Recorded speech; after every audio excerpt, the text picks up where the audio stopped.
welcome to Something Witchy, a Sabrina the Teenage Witch rewatch podcast. I'm Laura Cotter. And I'm Skye Orchard. Our lives are boring apparently this past week because we have nothing to chat about, so we're going to go straight into it. I'll think of something in like 4 minutes. All right, our question of the week, Skye. Are you ready for this one? It's a good one. Okay. If our personalities got switched, how long would it take the people in your life? So who in your life would be the first one to notice, and how long would it take them to notice?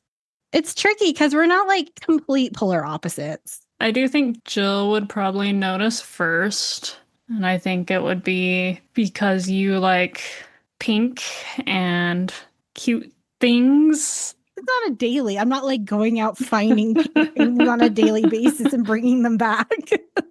I don't know there. Or like would somehow slip into like a Boy Meets World tangent together. And then that is not me. That is probably what would do it. On my end, because I came up with this question, so I was thinking about it earlier. I don't think my mom would be the first one to notice. I think it would take her a while because your personality with my mom is a little different. And I think she'd just mostly be like, oh, Laura's not as snippy as usual. People at work might notice, but again, it would take a long time because nobody at my new job knows me that well yet. I think my sister would be the first one to notice, but I think it would take like a week because I don't see her that frequently. My other thought was like my parents might notice the first time you had to teach piano lessons for my kids, because I usually walk away from that more energized and more upbeat. Oh, I'm not patient. I think that's how you would walk away from piano lessons with my kids. That is not a C major chord. Get it together. There's some nights where that's what comes out of my mouth. But for the most part, it's usually like Miss Honey from Matilda. Oh, gosh.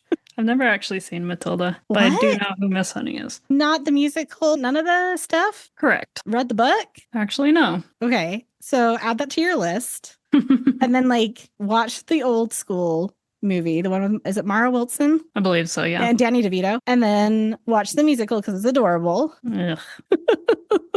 You might walk away identifying with Miss Trunchbull, but you know. Potential Halloween costume? Who knows? Oh, that would be a good one. That would actually be really good. Okay, let's get into our episode. Let's do it. This is season 2, episode 19, When Teens Collide. Guess what? We have a Hulu description again because it's back on Hulu. And I watched it and I was like, I should have still watched it on Pluto because I don't know if the music's different. So I don't know if I'll actually watch it on Hulu. Our TV guide description: sunspots cause havoc with witches as Sabrina and Libby change personalities, which Salem takes advantage of. Our Paramount Plus / Hulu is the same description, which I feel like I wish I would have known that way back when Hulu first stopped airing it, because then we could have just read the Paramount Plus ones earlier and known that that's what Hulu was, because I whined a lot about the Hulu descriptions being gone. I mean, we might need to compare over a couple instances to be scientific about it, but yeah, probably.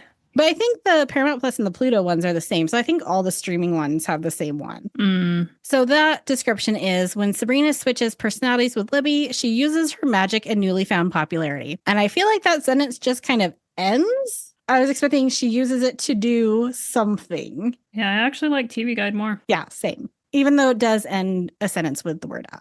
There's bigger fish out there right now in this world. Including one we're going to see in this episode.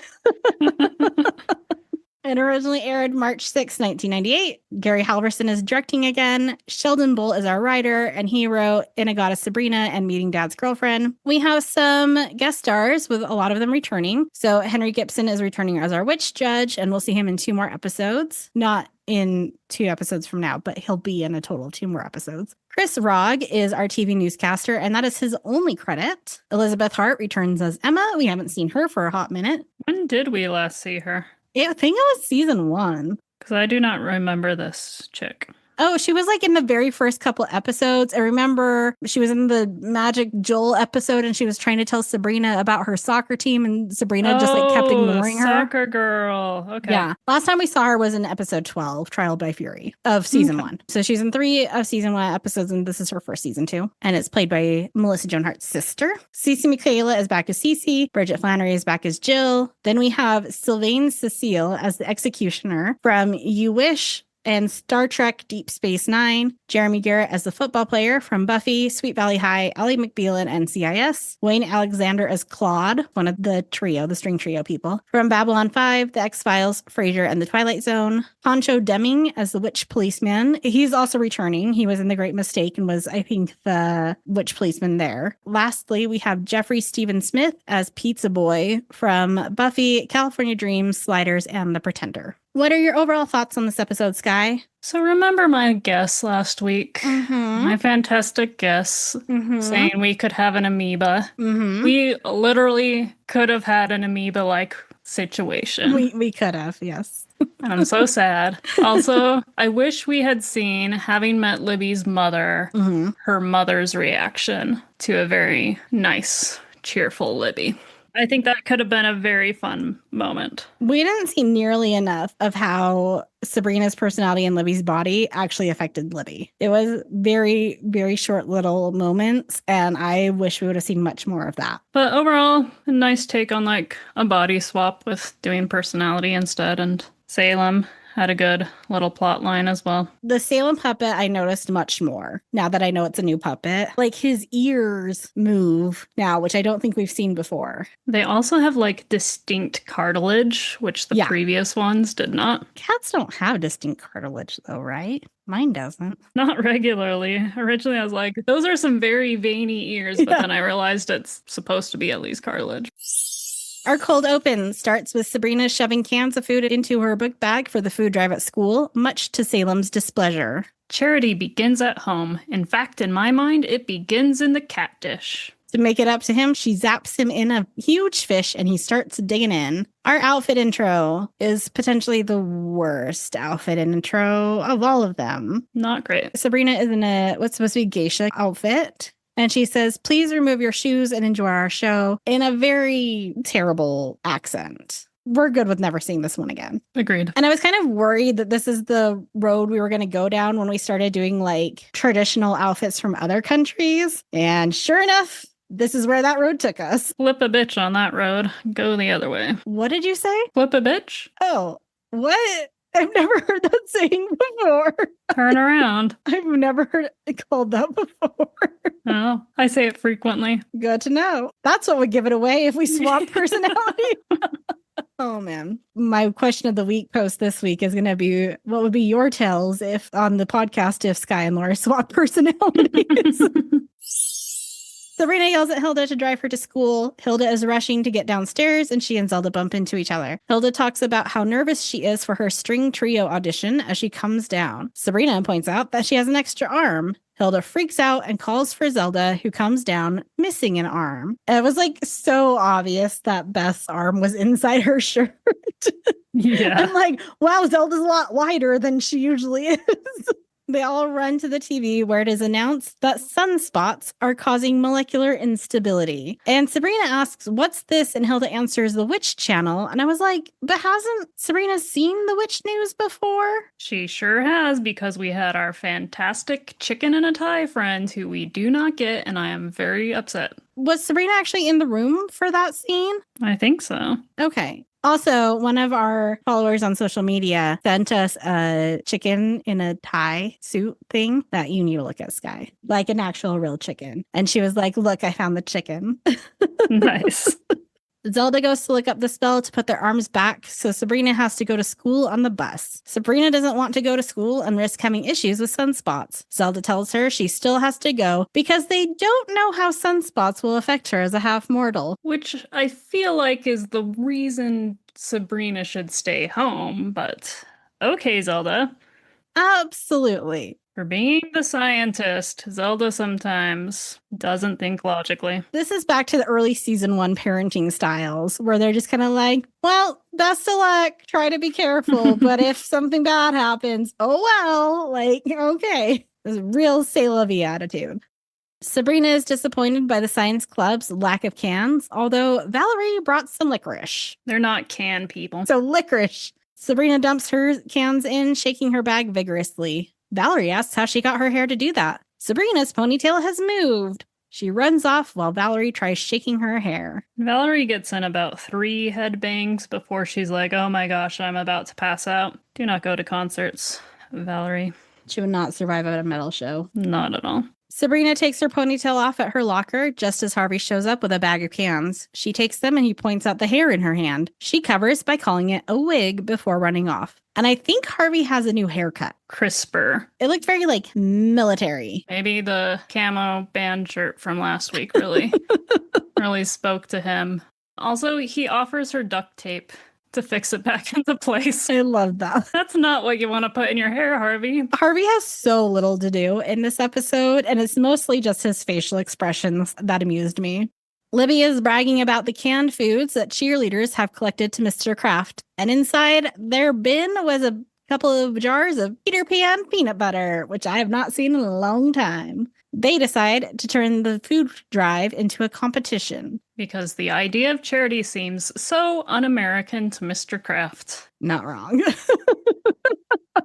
Haven't gone much further. I know. We've discussed it before, but this is just proving more and more Libby would 100% be MAGA. Yeah. There's also a new anti-smoking poster. That's actually not new. It was just in earlier episodes where I wasn't paying attention to the posters. It says, how can smoking be the thing to do if most of your friends aren't doing it? And high school me would have said, because none of my friends are cool. We flip to Sabrina complaining about making the food drive a competition. Harvey points out that her ponytail is now stuck to her back. Mr. Kraft has decided to award the club that collects the most food a prize and walks off. Hilda's audition went fine, but now they want to come over and see her or to make sure she's not nuts. Zelda reassures her that they'll both be charming, and Zelda has a lovely vase of flowers that she's arranging, and then she takes it and puts it on the piano with the cover open. I thought of you during that moment. What happens if you tip that vase over and now there's water and flowers in the strings of your piano? It's a good thing they're witches and can probably just zap it away. The abuse of this piano is wild. Ugh. Okay. Hilda isn't convinced and sinks into the couch, literally. Zelda runs off to get the magic book again. If she's just going to zap the magic book, why does she have to go to the kitchen to zap the magic book? Stay in the living room and zap the magic book to the living room. Because that would be logical. Maybe half of her brain got lost with her arm. Nice. Sabrina is telling Valerie how she's going to talk to Libby about how competition is not in the spirit of charity. Valerie replies, and then whack her with a can? And I was like, I like this, Valerie. Libby is leaving her cheerleader friends to make the perfect late entrance to somewhere, but we don't know. As she walks away, her and Sabrina bump into each other, causing clouds to float out of them and switch into the other one. Suddenly, Sabrina is mean and Libby is nice as they walk away from each other. Sabrina is complaining about the lunch food to Harvey and then groans when Valerie walks over to sit with them. Harvey asks is there something wrong with her. Valerie sits down to Sabrina's displeasure, and Libby comes over to offer to buy them all dessert. Valerie is surprised by how nice this is, and Sabrina tells her to just marry Libby. And judging by Harvey's facial expressions in this scene, I think he puts together the personality swap way before anyone else does. This boy knows something is up. Wait, he's just cool with this paranormal personality swap? Honestly, this boy is so accepting of all of the terrible excuses they have given him thus far. Like the VR game when he was being chased by a witch. Soon to come hologram. I think he could have justified it somehow in his mind that Sabrina and Libby swapped personalities and that's just normal. His brain is a little addled. He would absolutely gaslight himself. Libby's cheerleader friends mock a girl's outfit, but Libby tells them to stop and goes over to Emma to give her a hug. Sabrina instead comes over and makes fun of Emma's outfit as the cheerleaders laugh and asks if she wants to go to the mall. Sabrina is roughly petting Salem as she reads her magic book. She can't believe she never does anything with her power. She summons the captain of the football team to grovel at her feet, then zaps him away again. Salem tries to warn her, but Sabrina angrily tells him to put a sock in it. And the cake sandwich ceramic thingy is officially gone. We have a very clear shot of the cauldron. For Cauldron Watch, there is no upside down stapler anymore. There are 2 pairs of scissors. The fluffy pen is gone as well. It's all practical pens. It would be even more practical if none of those items were in the cauldron. That made me think of the corn in the cauldron conversation. Are you going to Corn Bellies? We were going to go yesterday and it rained. Yeah. We'll see if I make it to my giant pit of corn. I do have like a little plastic baggie of corn kernels by my bedside. sort of like in case of emergency open. It's not the same. What? I need to back up like 5 steps here. Now, how big of a bag? Show me with your hands. Like, are we talking like a small sandwich Ziploc bag or like a gallon Ziploc bag? A small sandwich, but a gallon would be even better. Is it like just sitting on top of your nightstand or is it like in a drawer? Is it like next to your pillow? It's in a basket next to my lamp for ease of grabbing. Under what circumstances do you grab the bag of corn kernels?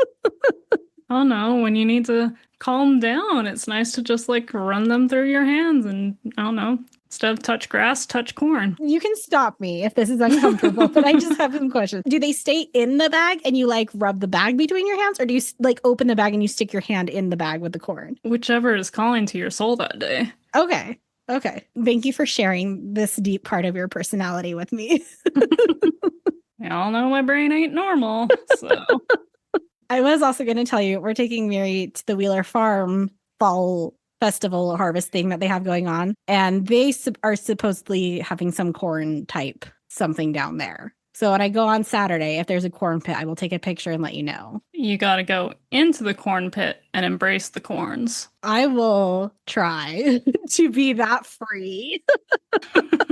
The corns are calling. That just triggered the image of, did you ever watch Unbreakable, Kimmy Schmidt? Mm-hmm. The baby corns? Yeah. Okay, we got to get off corn. I had corn for dinner tonight. Nice. All right, we're into a montage because we can't do an episode without a montage. Sabrina zaps cans out of the cheerleader bin and into the science club bin. She changes her grade on a test, and the boy behind her has on a lot of rings. She walks past Harvey and Valerie in the lunchroom, then causes Libby to drop her tray before changing her food into a shrimp cocktail. Which reminded me that Sarah responded to our ketchup and asparagus and said that if you try broccoli and ketchup, it tastes like a shrimp cocktail. So for anyone who wants to be adventurous, I will try it at some point soon. You gotta try the asparagus and ketchup too. I do. I cooked asparagus tonight, so I just need to actually film it and do it. And then I have candy corns, and I'm gonna do that as well. So social media content, the candy corns are coming. Yeah, nice. Mr. Kraft starts towards Sabrina the plaque for the food drive, but Sabrina stops him and calls the cafeteria to pay attention. Sabrina gleefully takes the award and takes the credit for winning. Valerie and Harvey watch on with disappointment. Sabrina is complaining about how she should run the school as Jill and Cece follow her. They tell her they want her to take charge like Libby used to, as they watch her at a table collecting money to help the blind. Jill and Cece compliment Sabrina, telling her that everyone is afraid of her and she has the power. Sabrina daydreams entering the school as a princess, collecting awards as people applaud her, making a snarky remark to Valerie on the way, and she says, like, what are you looking at? And I was really waiting for her to say, what are you looking at, freak? Because that's what Libby would have said. Missed opportunity. And the school changes its name to Sabrina Spellman High School. She comes out of her daydream and decides to use her power for the good of herself. Mr. Kraft tries to tell her to get to class, and she zaps his pants, causing them to fall down, then locks him out of the library when he tries to escape. Zelda runs into the living room panicking. Molecular instability has caused a small black hole in the kitchen sink, but the string trio is on their way to visit. Sabrina walks in and asks if there's anything she can do to help, then goes upstairs having successfully fooled them. Zelda is sure they can still make it work, but Hilda points out all the places the mortals can't go or sit in the house and is not convinced. So, black hole is in the sink, but she also mentions it swallowed up the kitchen table. So is it just very strong small black hole and the kitchen table went flying into it? Or is it actually larger than the kitchen sink? But also not so strong that it's starting to affect things in the living room where they are. Yeah. I'm going with it sucked the table into the sinkhole. That feels right to me. Do black holes expand as they take in more matter? I don't know. That was a physics thing. I don't do physics things. In my brain it does, but I'm not going down a black hole. Continue. Sabrina is searching for a spell to take over her high school. Salem feeds into this and encourages her to try to take over the world, and she starts to daydream about it. The mortals have arrived, and Zelda and Hilda cautiously greet them. Meanwhile, Sabrina has maps covering her room as she plots her takeover to Salem's delight. Libby and Harvey arrive at Sabrina's house with an apple brown Betty that Libby baked. I never heard the phrase apple brown Betty for like an apple crisp. Found it is that what it is? Because I was just going to look it up. It's basically an apple crisp. I really want to make an apple crisp. but I have other treats I need to make first. My mom made pumpkin chocolate chip cookies today, and I have enough to last a while. Zelda and Hilda serve tea around the piano. I'm not even going to comment on this because I already had my rant earlier. Can't. And she covers by saying Hilda can't bear to be separated from her instruments. One of the trio makes a terrible joke, and they all fake laugh as the doorbell rings. Hilda answers the door, but it disappears. She tries to cover by saying it's a hologram. Sabrina is in her room giving a pep talk to some soldiers when Zelda calls up that she has visitors. Sabrina tells Salem to see who it is and get rid of them, but he doesn't know how he can do that as a cat. Sabrina yells at him that he has teeth. Claws too. That was the other thing that I was like, this is how my parents would know if we switched personalities. And it'd be if I ever clipped Mabel's claws by myself without calling my dad over, my dad would instantly become suspicious. Meanwhile, Zelda stops one of the visitors from sitting on the couch as Salem comes down yowling. Libby picks him up and pets him, causing him to get distracted as he enjoys the petting. Harvey wonders if Sabrina heard Zelda call for her, and Zelda goes upstairs to get Sabrina as Salem goes after her to try and stop her, while Hilda is going to give the visitors a tour. That was a very long run-on sentence. That was not my best work. Zelda walks in on Sabrina and the soldiers, freaking out. Hilda is showing the visitors the upstairs. Why was that a good idea for Hilda to be like, hey, our house is like kind of going crazy. You know where a great place to go is? Right by the linen closet that connects to a whole other realm. Let's take these mortals up here. Should have gone to the dungeon / sewing room / nuclear bunker. So Hilda is showing the visitors the upstairs when police run out of the linen closet heading for Sabrina's room. Hilda excuses herself and follows after them. Sabrina is getting arrested for plotting to take over the world. Hilda leaves, saying she might as well let the mortals sit on the couch now. She herds them back downstairs, down the hidden staircase. Snobby man and the trio says, where did all those police officers come from? Which Hilda shouts back, there's a donut shop upstairs. That was in the middle of a sentence. While Sabrina gets dragged to the other realm. Zelda doesn't understand what's gotten into her. Zelda approaches Salem, wondering what he had to do with this, and he just sobs in response. Hilda shoves her guests out the door, saying she knows she didn't get accepted, and ignores Harvey, who is still standing there with the cake container, as Libby, who calls out that it was just so special meeting you. Which I don't think that's a thing actually Sabrina would say. No, there's a couple things that Sabrina, I feel like, wouldn't actually do. They made it that Sabrina's just like this like Pollyanna, sweet, over-the-top kind person, which she is nice. She is, kind, but like she's also snarky sometimes. And she also can be like kind of feisty sometimes. Like she's not always like, it was so special meeting you. Like, no. She's not buying everyone dessert. No. Hilda joins Zelda upstairs for Sabrina's trial that starts in 5 minutes, and they're off to the other realm. The judge calls the court to order and announces that Sabrina has been found guilty. There was a woman in the audience too. I needed to pause it because all of the outfits were wild in the other realm, but she had like ram horns. The ram's horn headpiece, yeah. It was huge. It wasn't just like little buns. It was like, that thing was like 3 feet wide. Maybe she's the person when someone's sentenced to be a ram. Oh, I like that. Zelda and Hilda can't figure out what's going on with Sabrina. She is sentenced to 100 years as a witch familiar, specifically a cat, which does answer a question. Can you get turned into other things? So it just needs to be some sort of a familiar. Zelda and Hilda object on the grounds that the judge is mean. Salem is still sobbing about what he did, and he's sitting on a bench that I don't know if we've ever seen before, but it's like directly across from where the linen closet door is. He starts longing for his old Sabrina. He wonders if Libby is still downstairs, then starts to put it together that their personalities got switched. He needs to get to the trial, but can't open the door. So he tries to crash his way through the door because of molecular instability, but gets stuck halfway. During this section is when Meadow, our primarily black tortie cat, would not look away from the TV, and I think is enamored with Mr. Salem. Sabrina is on the chopping block, and Zelda and Hilda can't watch as Sabrina taunts the judge again. Did you see the, executioner's axe was like a cat head? That was really great. Salem gets out of the door and uses the phone to call for a pizza delivery from the other realm and ask for crazy bread. When the delivery guy arrives, Salem runs through the open linen closet door. He shows up at the trial just in time to stop Sabrina from being turned into a cat. And the executioner, or the cat-cutioner, that sounded better in my head. Yeah, that was a rough one. Executioner. Turned him into a cat 30 years ago. Very clear, 1968. Yep, we got that one. He claims he has new evidence that can clear Sabrina of all charges. Libby is dusting the piano while Harvey flips through a magazine when Zelda, Hilda, and Sabrina return. What was the conversation they had where Harvey was just like, yeah, I guess we're just gonna hang out here while there's like crashing, running around, stomping noises upstairs, and then silence after a thunderclap? Yeah, it's surprising he doesn't go up to Sabrina's room because we've seen them have a pillow fight up there. Yeah. And I can see like apparently brain dead Libby being like, oh, let's just keep waiting. But like, what was Harvey's rationale in that to be like, yeah, sure, we'll just stay here. His brain. Hilda tells all three teens to close their eyes, and Zelda starts chanting in Latin. Hilda stops her to remind her that the mortals are present. And I was like, can Harvey not spell the word mortals? I mean, I wouldn't be surprised. So instead, Zelda pushes Libby and Sabrina together. Everyone opens their eyes and the personalities are switched back. Sabrina is back to her cheerful self while Libby insults the house. Libby tries to walk through the front door hologram, but smacks into the door instead. Libby probably can't remember much of what just happened. And so once again, she is waking up in this strange house. Probably feeling like she's being kidnapped a couple times. This is the third time?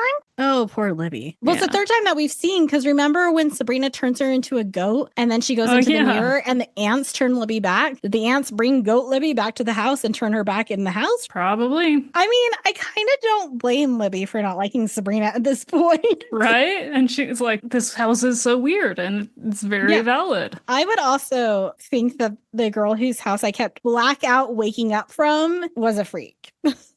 Agreed. In our end tag, Harvey and Sabrina leave to get pizza with Valerie. Sabrina asks the ants about everything that happened and if it was real, but decides she doesn't really want to know. Which I guess at least Libby's stuff that she has to remember is more just like, oh, I raised money for the blind and I offered to buy dessert for people and I baked an apple brown Betty. Like, so it's not like horrific stuff she has to like kind of remember. I mean, I think all of that is sort of horrific too. Our dear friend Libby. Zelda apologized to Hilda that she didn't get a spot in the trio, and they go to drop big things down the black hole in the sink to feel better. Zelda wonders where Salem is so she can thank him for the saving the day and yell at him for starting the whole thing. Salem is on the hamper, sitting inside of the pizza box, and he eats the pizza. He sobs after eating the whole thing. I think this is going to be one of our shortest episodes. It might be. I think, was it Finger Lickin' Flu that ended up being very, very short? Yeah, that one wasn't super long. I just didn't have anything to chat about this time. It was all very, very quick scenes again and not like much depth to any of it. There was one thing that I was surprised you didn't talk about because I was like, I don't know what that is, but I'll let Skye look it up and tell me. Because it was like, you could be polishing something irons or something. Do you remember that? It was andirons, which is metal supports, like holds wood in the fireplace sort of scenario. I don't know. It said irons, and I was like, Skye's on it. It wasn't very exciting, so. Okay. That was the other thing that I was like, people would know if I had turned into Skye's personality if I started talking about like weapons, like swords. If I started spouting off sword facts, then we would know. Our next episode is season 2, episode 20, My Nightmare, the Car. Skye, what's it about? Sabrina finally gets the car she's been whining about for 2 seasons now. Did that start in season 1? No, I think it just Season started 2? in this season, yeah. Okay. An entire season about. She finally gets it. It's like the couches, though. It can talk. And it can be creepy like the couches as well. Do you want to write that one down? I don't know if you'll like this one or not. You'll like either think it's fun or you'll hate it. Like the couches you sit on, whatnot, they speak. But this you're actually climbing inside of it. And I'm not sure how I feel about that. That's a little bit more of a disturbing twist to it when you put it that way. Oh, man. Well, join us next week to see if Skye is correct. In the meantime, like, share, rate, subscribe to this podcast. You can email us at somethingwitchypod@gmail.com. You can follow us on Instagram at somethingwitchypod and TikTok at something.witchy.pod to see the MSG candy corn video that will go up eventually. And until next time, stay magical.